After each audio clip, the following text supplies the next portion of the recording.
Hello बच्चों, मैं हूं आपका कुमार सर और आप देख रहे हैं सोशल बाई कुमार, वो एक्सक्लूसिव यूट्यूब चैनल जो बोर्ड्स में टॉप रिजल्ट्स लाता है। यहाँ हम स्मार्ट पढ़ते हैं, स्मार्ट सोचते हैं और बोर्ड्स में टॉप करते हैं आपके अपने बोर्ड एक्सपर्ट कुमार सर के साथ। और स्पेशली क्लास 10th के चैंपियंस के लिए Kumar sir brings top VIP MCQs super 30 series, जो ऑफलाइन स्कूल्स में ऑलरेडी बहुत फेमस है, अब यूट्यूब पर भी खास आपके लिए बच्चों। क्लास 10th हिस्ट्री में chapter 1 the rise of nationalism in Europe, जिसमें आप देखेंगे quick VIP MCQs with power discussion of the correct options, ताकि रिवीजन हो सुपर फास्ट और कॉन्फिडेंस हो right from the base rock solid, क्योंकि फाइनल बोर्ड मंथ्स में टाइम लिमिटेड और सिलेबस हैवी होता है। बच्चों, आपके टाइम और क्लैरिटी दोनों का पूरा ख्याल रखा जाएगा, ये आपके कुमार सर का प्रॉमिस है। लेकिन पहले स्क्रीन पर जो सब्सक्राइब बटन चमक रहा है ना, उसे एक स्ट्रॉन्ग क्लिक कर दें। लाइक करना तो बनता है और बेल आइकन प्रेस करना नहीं भूलना है बच्चों, ताकि हर वीआईपी रिवीजन सबसे पहले आप तक पहुंचे। और बच्चों, वीडियो को शेयर करना अपने दोस्तों, क्लासमेट्स और कजिन्स के साथ, क्योंकि ज्ञान तभी काम का होता है जब सब तक पहुंचे। और अपने वैल्यूबल कमेंट्स, वीडियो पे हाइप और थैंक्स बटन को क्लिक करना नहीं भूलना है। ये आपके कुमार सर को सुपर मोटिवेशन देता है बच्चों। चलिए शुरू करते हैं class 10th VIP MCQ super 30 series, rise of nationalism in Europe by your truly own Kumar sir.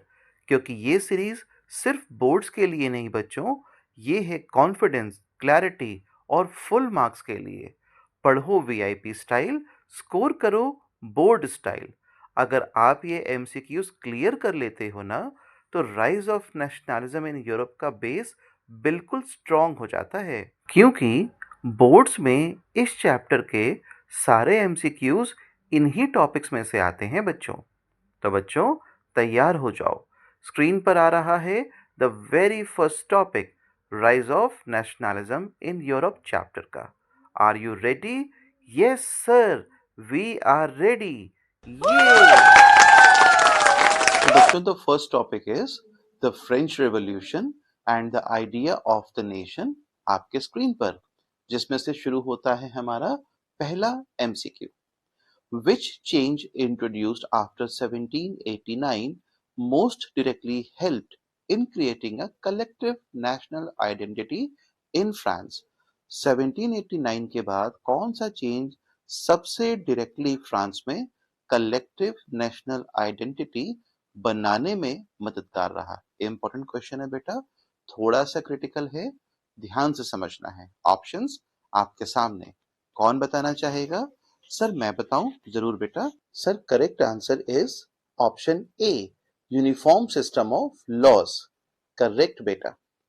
बच्चों, यूनिफॉर्म लॉज का मतलब था पूरे फ्रांस में सेम रूल्स फॉर एवरीवन। इससे पहले हर रीजन के अलग लॉज थे जो यूनिटी को तोड़ते थे। लीगल इक्वालिटी ने लोगों को एक नेशन के सिटीजन्स के रूप में जोड़ दिया था। इसी वजह से सीबीएसई इसे नेशनलिज्म का कंक्रीट स्टेप मानता है। ओके सर, अब चलते हैं एमसीक्यू 2 पर। The term la patrie introduced during the French revolution referred to. French revolution के दौरान इंट्रोड्यूस किया गया टर्म ला पैट्री किस चीज को रेफर करता था? ऑप्शंस आपके सामने है बच्चों, कोई बताना चाहेगा? हाँ सर, बताओ बेटा। सर इसका करेक्ट आंसर है option C, community of equal citizens. बिल्कुल सही बच्चों। ला पैट्री का मतलब था लोग, ना कि किंग। सब्जेक्ट्स अब सिटीजन्स बने जिनके पास राइट्स और ड्यूटीज दोनों थे। यही आइडिया यूरोप भर के नेशनलिस्ट मूवमेंट्स का बेस बना। सीबीएसई आइडियोलॉजी बेस्ड क्वेश्चंस में इस टर्म को हमेशा यूज करता है। सर मेरा एक सवाल है। हाँ बेटा। सर ये आइडिया डेंजरस क्यों था किंग्स के लिए? क्योंकि बेटा पावर उनके हाथों से लोगों के पास जो जा रही थी। Oh got it sir, thank you. Okay बेटा, तो चले एमसीक्यू 3 पर। हाँ सर, जरूर। एमसीक्यू 3 में बच्चों, विच symbol represented the abolition of bondage in revolutionary France। Revolutionary France में बॉन्डेज मतलब कि गुलामी का एबॉलिशन को कौन सा सिंबल रिप्रेजेंट करता था?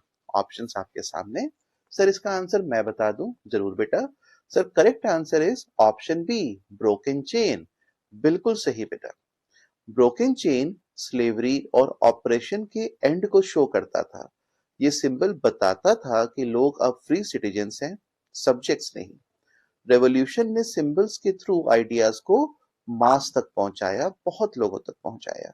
सीबीएसई सिंबल से मीनिंग निकालने वाले एमसीक्यूज को अक्सर पूछता है बच्चों, सर सिंबल याद रखना जरूरी है? हाँ बच्चों, बोर्ड्स के लिए तो 100%। Got it sir. अब अगला टॉपिक शुरू होता है बच्चों, the making of nationalism in Europe. अब एमसीक्यूज हम इसमें से देखेंगे। एक एमसीक्यू लिया है मैंने, एमसीक्यू 4 आपके स्क्रीन पर। Why did nationalism pose a threat to dynastic empires of Europe? Europe के डायनेस्टिक एम्पायर्स के लिए नेशनलिज्म एक थ्रेट क्यों बन गया? ऑप्शंस देखो बच्चों ध्यान से और जवाब दिया जाए। सर इसका आंसर मैं बता दूं? जरूर बेटा। सर इसका आंसर है option D, it led to the disintegration of empires. बहुत बढ़िया। क्या इसे समझाना भी चाहोगे? हाँ सर। ऑस्ट्रिया हंगरी जैसे एम्पायर्स मल्टीनेशनल थे। नेशनलिज्म का मतलब होता था हर नेशनैलिटी का अपना नेशन स्टेट। इससे एम्पायर टूटने का खतरा था।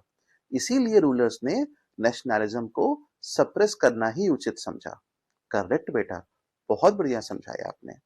सर इसीलिए नेशनलिज्म को डेंजरस माना गया है। बिल्कुल बच्चों, रूलर्स के लिए तो ये एक अलार्म था। Okay sir. अब हम चलते हैं topic 2.1, the aristocracy and the new middle class. इसमें से भी एक एमसीक्यू मैंने लिया है बच्चों, आपके सामने स्क्रीन पर। Which feature of aristocracy limited the growth of nationalism? Aristocracy का कौन सा फीचर नेशनलिज्म के ग्रोथ को लिमिट करता था? ऑप्शंस आपके सामने स्क्रीन पर। कौन बताएगा? सर मैं, जरूर। करेक्ट आंसर है sir option B, transnational culture. Okay, explain भी करोगे? हाँ सर।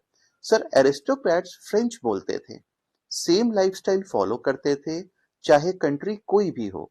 उनकी लॉयल्टी नेशन से ज्यादा क्लास से थी, इसलिए नेशनलिज्म उनके इंटरेस्ट के खिलाफ था। मिडिल क्लास इस गैप को फिल करता था। बहुत बढ़िया बच्चे, बहुत अच्छा समझाया। सर एरिस्टोक्रेसी एंटी नेशनल थी क्या? बेटा उनके लिए क्लास पहले था और नेशन बाद में। इससे ये साबित नहीं होता कि वो एंटी नेशनल थे, लेकिन उनके लिए प्रायोरिटी थी क्लास को फॉलो करना on the first note. Okay sir. चलो बच्चों, अब आगे चलते हैं टॉपिक 2.2। Fine sir. टॉपिक 2.2 है, what did liberal nationalism stand for? और बेटा एमसीक्यू इसमें से दो लिए हैं मैंने। एमसीक्यू नंबर 6 आपके सामने स्क्रीन पर। Which group was excluded from political rights under liberal nationalism?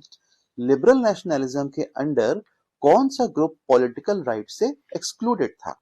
Options देखिए, कोई बताएगा? हाँ सर मैं। बोलो बेटा।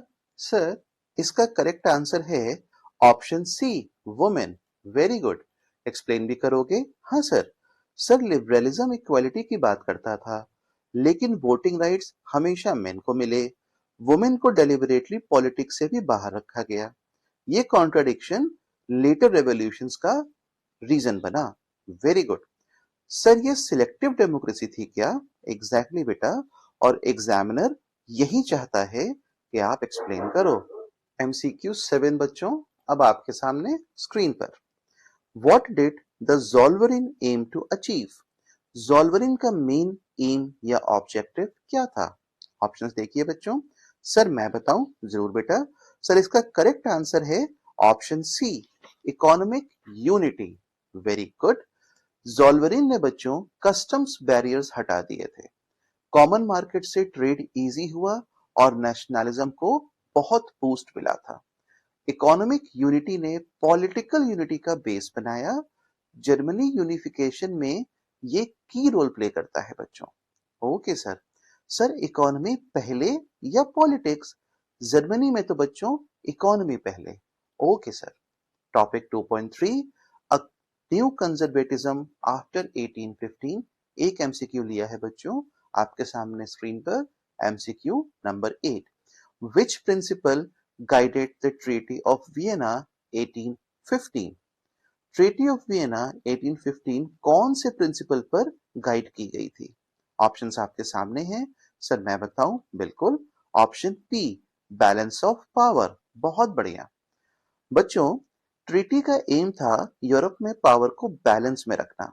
फ्रांस को सराउंड किया गया था ताकि वो स्ट्रांग ना हो पाए, मतलब घेर लिया गया था कि वो स्ट्रांग ना हो पाए। नेशनलिज्म और डेमोक्रेसी को इग्नोर किया गया और मैटरनिक इसका मास्टरमाइंड था। सर नेशनलिज्म का क्या? उसे डेलिबरेटली साइडलाइन किया गया बच्चों। Got it sir. Topic 2.4 the revolutionaries में एमसीक्यू नंबर 9 देखेंगे बच्चों। Giuseppe Mazzini believe that nations should be. Giuseppe Mazzini के अकॉर्डिंग नेशंस को कैसा होना चाहिए? ऑप्शंस देख के जवाब दे बच्चों। सर मैं बताऊं? जरूर। Sir option D, democratic republics. Very good. Mazzini monarchy के अगेंस्ट थे। उनका मानना था कि नेशन तब बनता है जब लोग वहां के नेशन को रूल करें। यंग इटली मूवमेंट की आइडियोलॉजी पे ये बेस्ड था। Very good. सर इसीलिए वो एग्जाइल में रहे? हाँ बच्चों, रूलर्स को वो डेंजरस लगते थे। Okay sir. टॉपिक 3 पे चलते हैं बच्चों। The age of revolutions 1830 to 1848। Very important. MCQ 10, which revolution led to Belgium's independence? कौन सी रेवोल्यूशन के रिजल्ट में बेल्जियम को इंडिपेंडेंस मिली? सर मैं बताऊं? हाँ बेटा। सर इसका करेक्ट आंसर है option C, 1830। Very good. Explain भी करोगे? Yes sir. सर 1830 रेवोल्यूशन के बाद बेल्जियम नीदरलैंड से अलग हो गया। ये एक सक्सेसफुल नेशनलिस्ट रेवोल्यूशन था। इसने बाकी यूरोप को भी बहुत इंस्पायर किया। Very good. सर सब रेवोल्यूशन सक्सेसफुल थे क्या? नहीं बेटा, इसीलिए ही तो स्पेशल है।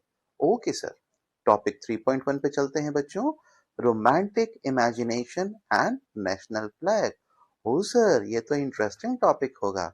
एमसीक्यू 11 देखते हैं बच्चों। Romantic nationalism focused mainly on.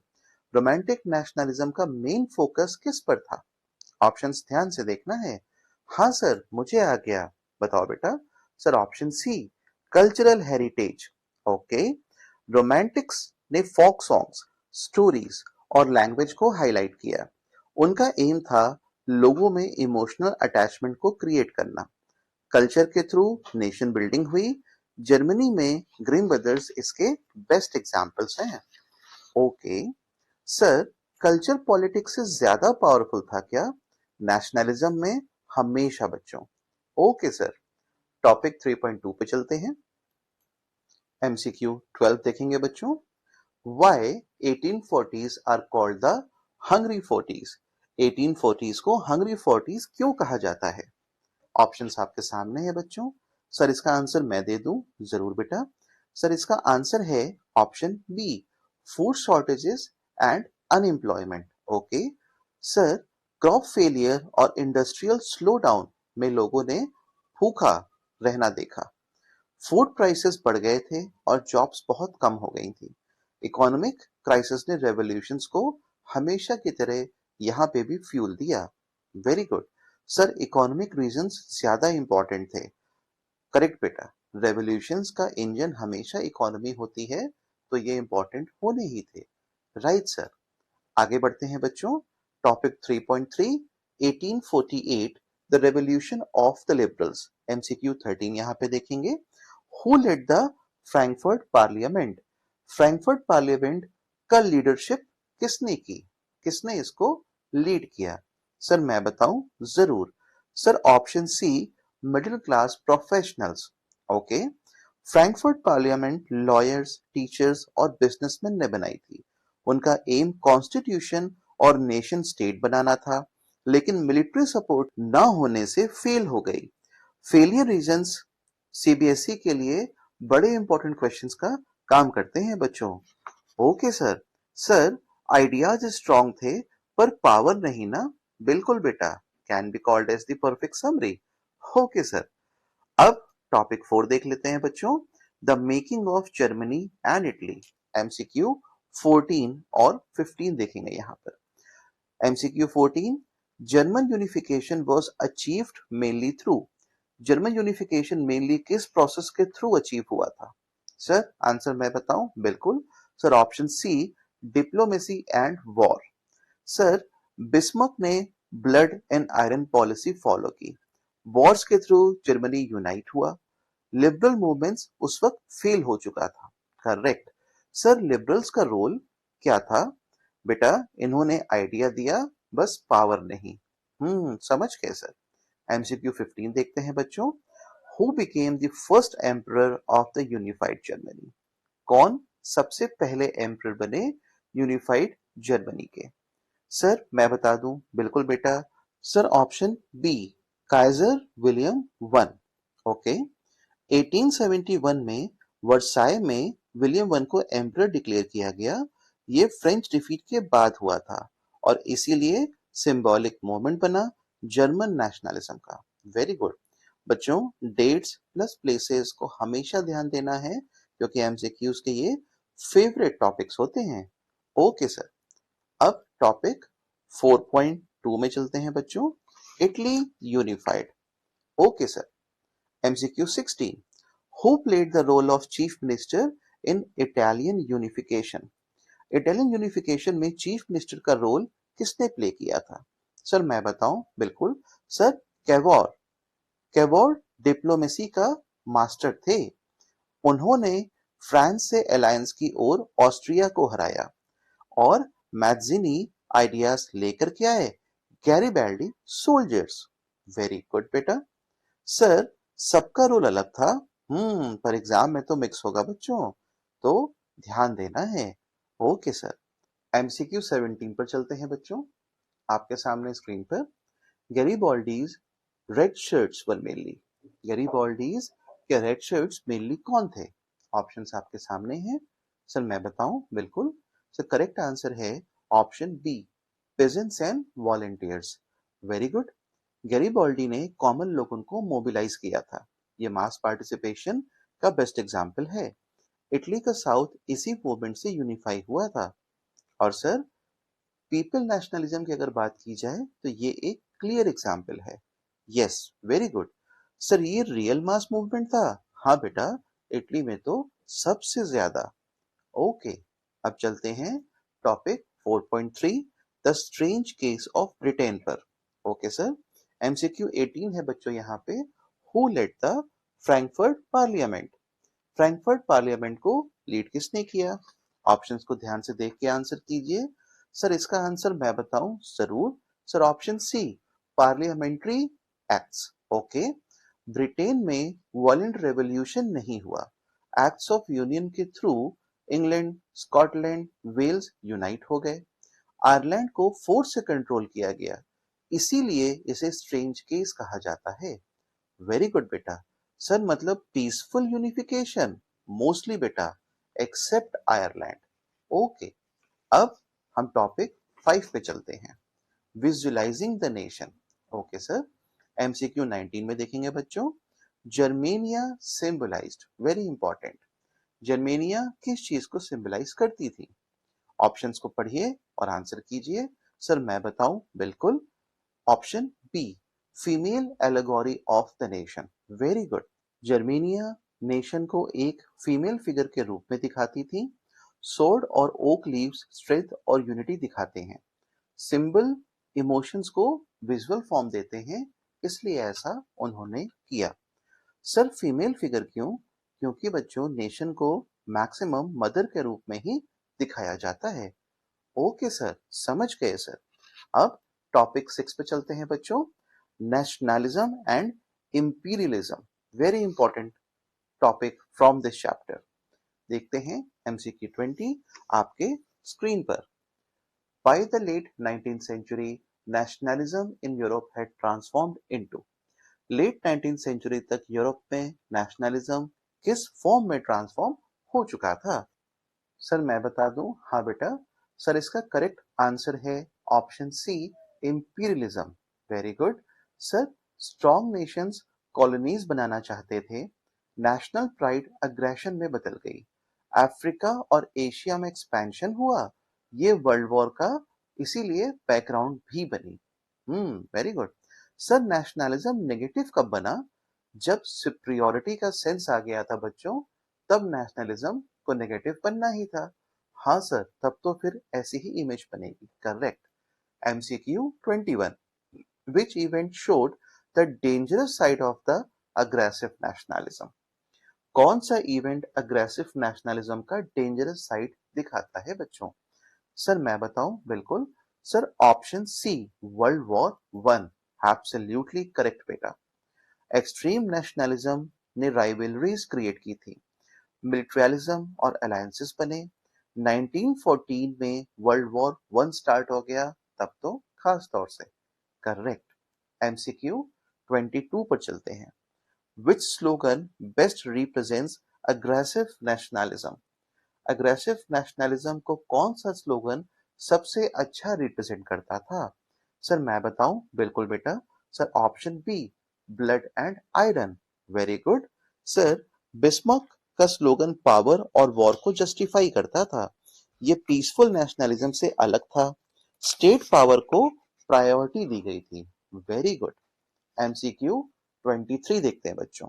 Okay sir. Which region became the main target of the European imperialism? European imperialism का मेन टारगेट रीजन कौन सा बना? सर मैं बताऊं, बिल्कुल sir, option C, Africa. Very good.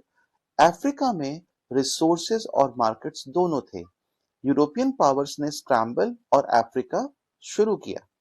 Imperialism nationalism का extreme form तब बन गया। बहुत बढ़िया। MCQ 24 भी देखते हैं। Okay sir. Which idea best explains the shift from nationalism to imperialism? Very important question बच्चों, नोटेड सर। नेशनलिज्म से इंपीरियलिज्म तक के शिफ्ट को कौन सा आइडिया बेस्ट वे में एक्सप्लेन करता है? सर मैं बताऊं, correct sir, option C, racial superiority. Very good.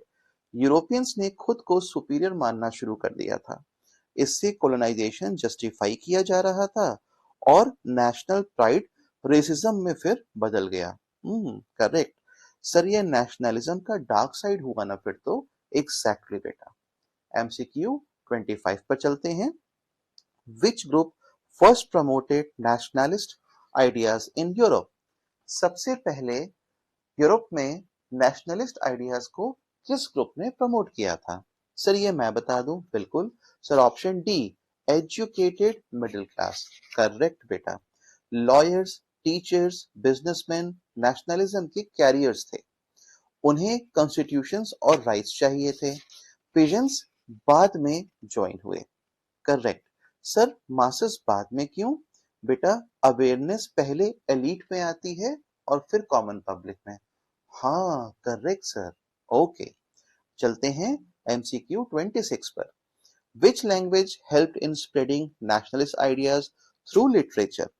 Literature के थ्रू नेशनलिस्ट आइडियाज स्प्रेड करने में कौन सी लैंग्वेज ने सबसे ज्यादा मदद की? सर मैं बताऊं, correct option C, vernacular languages.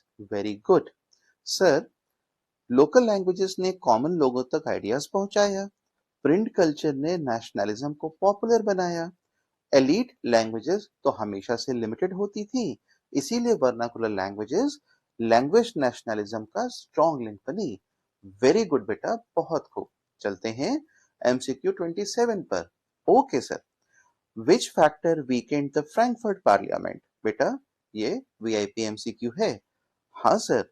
Sir इसका आंसर मैं बता दूं, बिल्कुल sir, option C, absence of military backing. Very good.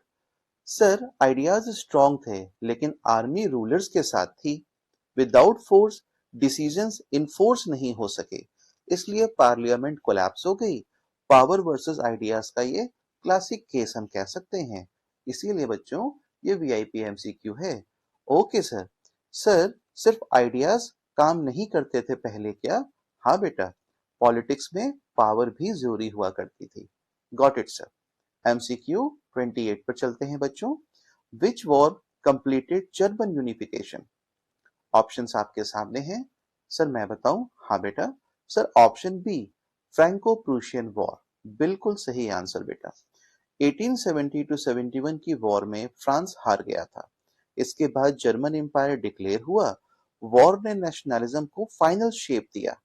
और बच्चों ध्यान रखना है, डेट्स या वॉर्स, वॉर्स के नाम, मेन रूलर्स, कौन जीता कौन हारा, ये सब बोर्ड के फेवरेट एमसीक्यू क्वेश्चंस होते हैं। इसीलिए वीआईपी एमसीक्यूज में इनको मैंने इंक्लूड किया है। हाँ सर। सर फ्रांस का रोल नेगेटिव था क्या जर्मनी के लिए? हाँ बच्चों। Okay sir. एमसीक्यू नंबर 29 पे आते हैं। Why was Britain called a strange case of nationalism? VIP question बच्चों। Noted sir. सर मैं करेक्ट आंसर बता दूं? बिल्कुल sir, option C, gradual non revolutionary unification. Very good. Britain में रेवोल्यूशन नहीं हुआ था, एक्ट्स और पार्लियामेंट के थ्रू नेशन बना, इसलिए यूरोपियन पैटर्न से सबसे अलग देश था और इसीलिए इसे हम स्ट्रेंज केस ऑफ नेशनलिज्म कहते हैं। बहुत बढ़िया सर, समझ गए। वेरी गुड बच्चों। और सुपर वीआईपी 30 सीरीज का लास्ट एमसीक्यू, एमसीक्यू 30 देख लेते हैं बच्चों। Which conclusion best sums up European nationalism by 1914? 1914 तक यूरोपियन नेशनलिज्म का बेस्ट कंक्लूजन क्या था? सर मैं बताऊं? बिल्कुल बेटा। Sir option D, led to conflicts and wars. Very good. Nationalism aggressive हो चुका था, कंपटीशन, मिलिट्रियलिज्म और इंपीरियलिज्म बढ़ गया था। वर्ल्ड वॉर वन इसका अल्टीमेट रिजल्ट था। वेरी गुड बेटा। Sir nationalism double edge sword कह सकते हैं? कह सकते हैं बच्चों। एंड लिखते समय it could be one of the best final line for boards. Wow, thank you sir. Very good बच्चों। बच्चों अभी बारी है एज यूजुअल 5 बोनस क्वेश्चंस की, क्योंकि bonus questions is equal to bonus marks और बोनस मार्क्स तो सबको पसंद आते हैं ना? Yes sir. सर जैसे मारियो को बोनस मिल रहा है वैसे? जरूर बच्चों, बिल्कुल वैसे। Okay sir. तो चलो पहला बोनस क्वेश्चन देख लेते हैं। अब आपके सामने आपकी स्क्रीन पर। Okay sir. Bonus MCQ 1। Which of the following was the most important outcome of the Napoleonic Code of 1804? Napoleonic code of 1804 का सबसे इंपॉर्टेंट आउटकम क्या था? ऑप्शंस आपके सामने हैं बच्चों। सर ये मैं बताऊंगी? बिल्कुल बताओ बेटा। सर इसका करेक्ट आंसर है option B, establishment of equality before law. Very good बेटा। नेपोलियनिक कोड ने फ्यूडल प्रिविलेजेस को एबॉलिश किया था और लॉ के सामने सबको इक्वल डिक्लेयर किया। इसने बर्थ बेस्ड प्रिविलेजेस को एंड किया जो नेशनलिज्म के लिए इसेंशियल थे। वोटिंग राइट्स नहीं दिए गए, इसलिए ऑप्शन सी गलत है बच्चों। मैं इसको स्पेशली बता रहा हूं क्योंकि इसमें बहुत से बच्चे ऑप्शन बी की जगह ऑप्शन सी को सिलेक्ट कर देते हैं, जो कि गलत है। इस बात का ध्यान रखना है। जरूर सर। सर नेपोलियन डिक्टेटर था फिर भी नेशनलिज्म को हेल्प, आयरनी है बच्चों, लेकिन रिफॉर्म्स परमानेंट हो गए थे। Okay sir. चलते हैं बोनस एमसीक्यू 2 पर। Okay sir. Which territory was added to the Kingdom of Prussia under the Treaty of Vienna 1815? Treaty of Vienna 1815 के अंडर कौन सा टेरिटरी किंगडम ऑफ प्रूशिया में ऐड हुआ? सर मैं बताऊं? बिल्कुल बेटा। Sir option B, Rhineland. बिल्कुल सही जवाब बेटा। Option B, Rhineland. बिल्कुल सही बेटा। ट्रीटी ऑफ वियना के अंडर प्रूशिया को राइनलैंड दिया गया। ये इकोनॉमिकली रिच एरिया था जहां कोल और इंडस्ट्रीज थी। लेटर यही रीजन जर्मन यूनिफिकेशन का इकोनॉमिक बैकबोन बना। और बच्चों वीआईपी एमसीक्यू ये जरूर है क्योंकि डेट्स, ट्रीटी, रीजन एग्जामिनर्स के तो फेवरेट कॉम्बो होते हैं। Noted sir, very good. Sir geography भी नेशनलिज्म में रोल प्ले करती है क्या? हाँ बच्चों, जर्मनी का केस ज्योग्राफी के बिना तो टोटली इनकम्प्लीट होगा। करेक्ट सर, समझ गए। चलो एमसीक्यू 3 पर चलते हैं। सर बोनस एमसीक्यू 3 जरूर बेटा। Which of the following best explains why the Frankfurt parliament failed? Frankfurt parliament के फेलियर का बेस्ट एक्सप्लेनेशन क्या था? ऑप्शंस आपके सामने हैं। सर मैं बताऊं? बिल्कुल sir, option C, refusal of the crown by the Prussian king. Very good. Frankfurt parliament ने जर्मन क्राउन प्रूशियन किंग को ऑफर किया, जो उन्होंने रिजेक्ट कर दिया। उनका कहना था कि वो पहले पीपल का क्राउन एक्सेप्ट नहीं करेंगे। इस रिजेक्शन ने लिबरल नेशनलिज्म के लिमिट्स को एक्सपोज कर दिया था। करेक्ट। और ये हमेशा सिंबॉलिक फेलियर के रूप में सीबीएसई पूछ लेता है बच्चों बोर्ड्स में। Noted sir, noted, thank you. Sir एक नो से मूवमेंट खत्म? बेटा पॉलिटिक्स में अथॉरिटी एक वर्ड से ही तो डिसाइड हो जाती है। Correct sir. चलो वेरी गुड। अब चलते हैं बोनस एमसीक्यू 4 पर। हाँ sir, okay. Which element most clearly distinguishes romantic nationalism from liberal nationalism? Romantic nationalism और लिबरल नेशनलिज्म के बीच सबसे क्लियर डिफरेंस कौन सा एलिमेंट दिखाता है? सर ये मैं बताऊंगा। बिल्कुल, option B, focus on cultural unity. बिल्कुल करेक्ट बेटा। रोमांटिक नेशनलिज्म ने फोक कल्चर, लैंग्वेज, ट्रेडिशंस को हाईलाइट किया। लिबरल नेशनलिज्म पॉलिटिकल और इकोनॉमिक राइट्स पर फोकस था। रोमांटिक्स इमोशंस के थ्रू नेशन बिल्ड करना चाहते थे, और कंसेप्चुअल कंपैरिजन के लिए ये one of the most sought VIP MCQ है बच्चों। Okay sir. सर इमोशन ज्यादा इफेक्टिव थे क्या? नेशन हार्ट से बनती है बच्चों, सिर्फ लॉ से नहीं। और यही वजह है कि रेवोल्यूशंस में लोग इतने सारी तादाद में दिल से जुड़ जाया करते थे। करेक्ट है सर। अब bonus MCQ 5, which is the last MCQ of this session. Okay, sir. Which of the following developments most contributed to the spread of nationalism in Europe? Europe में नेशनलिज्म के स्प्रेड में कौन सा development सबसे ज्यादा responsible था? Sir मैं बताऊं? बिल्कुल बेटा। Option C, expansion of print culture. Very good. Print culture ने नेशनलिस्ट आइडियाज को मास लेवल तक पहुंचा दिया था।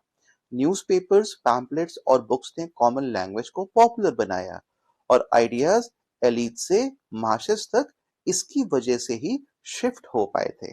बहुत खूब बेटा। सर बिना इंटरनेट के रेवोल्यूशन? बेटा उस टाइम प्रिंट ही तो इंटरनेट का काम कर रहा था। ओ यस, करेक्ट सर, बहुत बढ़िया। अब बच्चों ध्यान से सुनो। एमसीक्यूज सिर्फ चैप्टर हेडिंग्स या टॉपिक से ही नहीं आते, बाकी डेट्स और इंपॉर्टेंट इवेंट से भी डायरेक्टली पूछ लिए जाते हैं। इसलिए कोई भी कॉर्नर हमें मिस नहीं करना है। मैंने आपके लिए यहाँ स्क्रीन पर आप देख पा रहे होंगे एक complete dates events revision ready किया हुआ है। बच्चों इसको सिर्फ एक बार रीड कर लेना है, और इसको क्विकली मेमोराइज करने के लिए मैंने आपके सामने ट्रिक टू रिमेम्बर भी डिस्प्ले में लगा दी है। बहुत आसान और इंटरेस्टिंग ट्रिक है बच्चों ये, आप मेरे साथ पढ़ सकते हैं। फ्रेंच नैनी टू मतलब 2 बार नैनी का इस्तेमाल किया जाएगा। Can make people revolt too, revolt भी 2 बार। Make pretty for Italian German butter, for German babies babies babies, या बेबीज 3 के फॉर्म में भी आप इसको याद कर सकते हो।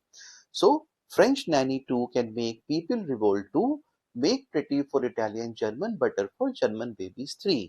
ठीक है, थोड़ा सा फनी भी लग रहा होगा। इसमें येलो कलर में आप देखो मैंने मार्क कर दिया है मेक और फॉर, जिसको कि आपको स्किप कर देना है जब आप इसको डिकोड कर रहे होंगे। Each initial letter of each word will help you recall the main event. आप देख सकते हो फ्रेंच नैनी, नैनी से आपके सामने एफ फॉर फ्रेंच और एफ फॉर फ्रेंच रेवोल्यूशन। पहले नैनी के एन से नेपोलियंस रूल है, और दूसरे नैनी के एन से नेपोलियनिक सिविल कोड है। So this is how you can actually learn and memorize the long sequential events into a very clear and quick form. 2 and 3 here means to be used twice or thrice. इसके अलावा बच्चों आपके लिए एक और board focus tip भी मैंने ऊपर येलो बॉक्स में इंक्लूड की है, उसे भी एक बार ध्यान से देख लीजिए। 1789, 1815, 1848 और 1871 के इवेंट्स को ध्यान से देख लेना है, as they are the most repeated years for the respective MCQs. German and Italy unification years are always the areas of high probability MCQs. Wow sir, तो बच्चों है ना इंटरेस्टिंग और मजेदार? ट्रू सर, बड़ा इजी लग रहा है अब तो रिमेम्बर और चुटकियों में याद करा देने वाली ट्रिक भी। सच में सर मजा आ गया। बहुत बढ़िया बच्चों, बहुत बढ़िया एंड थैंक्स।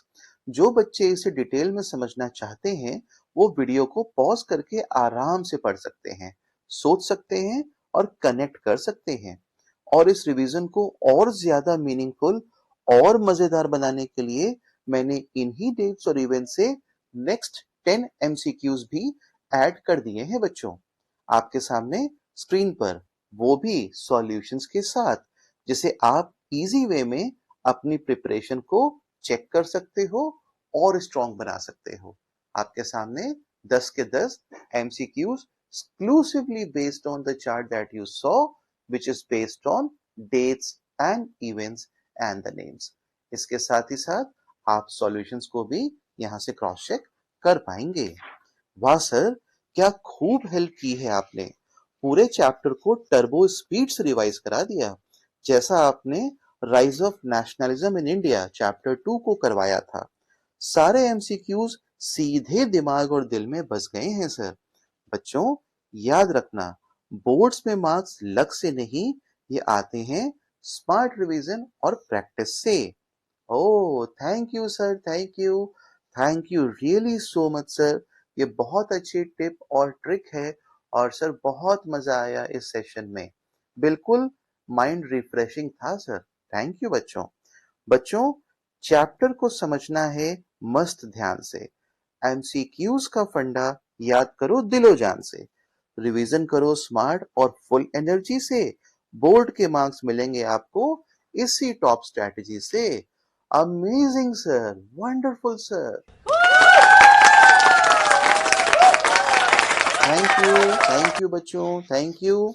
तो बच्चों पढ़ो स्मार्ट, रिवाइज फास्ट और बोर्ड में टॉप करो, क्योंकि ये जर्नी सिर्फ मार्क्स की नहीं, ये है कॉन्फिडेंस, क्लैरिटी और फुल मार्क्स का फॉर्मूला। बच्चों आपके लिए और भी बहुत सारी वीडियोस मैंने अपने चैनल सोशल बाई कुमार पर ऑलरेडी अपलोड कर रखी हैं। बस आपको प्लेलिस्ट में जाना है, प्ले करना है और टेंशन की छुट्टी कर देनी है। सिंपल सर, बहुत अच्छा। हाँ sir, very true sir. Sir this playlist is amazing.